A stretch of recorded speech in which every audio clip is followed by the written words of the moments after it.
আচ্ছা, যেমন এক্সেল শিটে মানে 12 সংখ্যা বা 14 সংখ্যার নাম্বার দেখলে মানে ওই ইয়ের মধ্যে মানে প্লাস চিহ্ন এসে ওটা ঠিক করার জন্য কি করা লাগবে?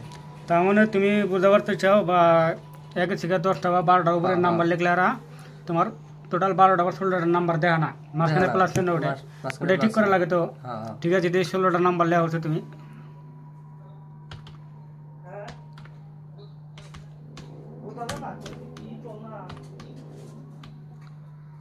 যেমন লিখলাম, হ্যাঁ লেখার পরে এই যে প্লাস চিহ্নটা আসলো। হ্যাঁ, তুমি এই কলমে ক্লিক করো, মাউসে রাইট ক্লিক করো, তারপরে ওই যে তোমার ফরম্যাট সেল নামের একটা অপশন আছে, ওটা ক্লিক করো।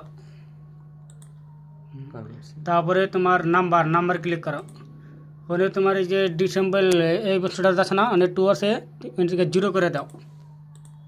ওকে মারো, ঠিক আছে। ঠিক আছে, থ্যাংক ইউ।